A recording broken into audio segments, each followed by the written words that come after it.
Rumah tangga bernuansa surga. Salah satu konsep dasar sebelum kita berumah tangga adalah memahami konsep rumah tangga surga atau baiti janati. Bagaimana mewujudkannya? Maka kita harus tahu bagaimana aktivitas penghuni surga dalam Al-Quran. Setelah seseorang masuk surga, mereka melakukan aktivitas yang menunjukkan betapa surga tempat yang menyenangkan. Dengan mengetahui aktivitas penghuni surga, maka kita bisa wujudkan hal yang serupa atau semisal dalam rumah tangga kita. Salah satu aktivitas penghuni surga ada dalam surat As-Saffat ayat 50. Mereka suka duduk berhadapan-hadapan dan saling mengobrol. Hal ini juga ada dalam surat Al-Hijr ayat 47. Mereka merasa akrab dan duduk di atas dipan-dipan sambil mengobrol. Maka ciri rumah tangga surga adalah adanya kesempatan duduk berhadap-hadapan dengan pasangan untuk mengobrol. Hal inilah yang menimbulkan keakraban dan saling memahami, dan dendam atau amarah bertahun-tahun tak tersimpan dalam hati. Itulah mengapa ciri penduduk surga di surat Al-Hijr ayat 47 adalah tidak ada dendam. Dalam konsep rumah tangga surga, tidak ada dendam disebabkan kebiasaan untuk menyelesaikan masalah segera, tidak disimpan dalam diri terlalu lama. Fenomena istri yang memukul anaknya karena kesempatan untuk bicara dengan pasangan dan orang yang terdekat tidak tersalurkan.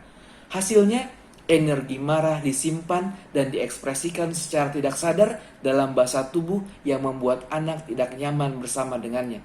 Lebih bahaya lagi ketika marah ini dipendam lama. Akibatnya ibarat ombak yang menggulung karena tak lama disalurkan, merusak. Itulah kenapa suami yang baik adalah yang memberi kesempatan istrinya untuk ngobrol lama setiap malam. Sebab kebutuhan wanita untuk bicara amatlah tinggi. Bahkan disebutkan perempuan yang sehat jiwanya minimal mengeluarkan 7.000 kata per hari.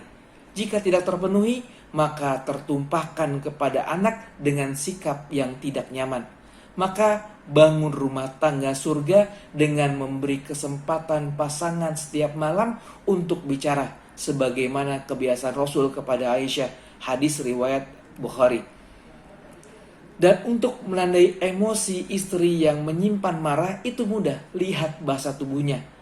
Jika tidur sudah berbalas munggu, mata tak berani menatap mesra pasangan, tanda ada hati yang terluka. Jadi suami, pandanglah mata istrimu dan temukan adakah luka dalam jiwanya. Obatnya adalah bicara dan mendengarkan. Bagaimana jika para istri memiliki suami yang cuek, tidak mau diajak bicara? Maka carilah media penyaluran emosi yang tepat dan benar. Curhatlah kepada orang yang tepat, selain tentunya kepada Allah Subhanahu wa Ta'ala. Jika tidak biasa bicara, maka menulislah. Sebab menurut Imam Nawawi, menulis itu mampu menetralisir emosi negatif yang dipendam lama.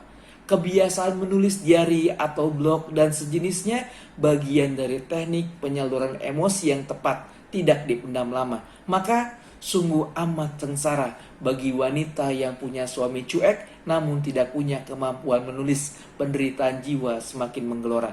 Itulah mengapa pendidikan dasar bagi anak wanita adalah menulis. Untuk apa? Untuk selamatkan jiwanya di saat tidak ada lagi orang lain yang bisa dipercaya. Kesimpulannya, jika stres menjalani rumah tangga, maka menulislah. Ini bagian dari solusi sementara. Akan lebih indah jika di tengah kesibukan selalu ada waktu untuk bicara layaknya penduduk surga. Mari memulainya. Silahkan di-share apabila bermanfaat. Kita lanjutkan dengan pembahasan berikutnya, rumah tangga surga bagian 2.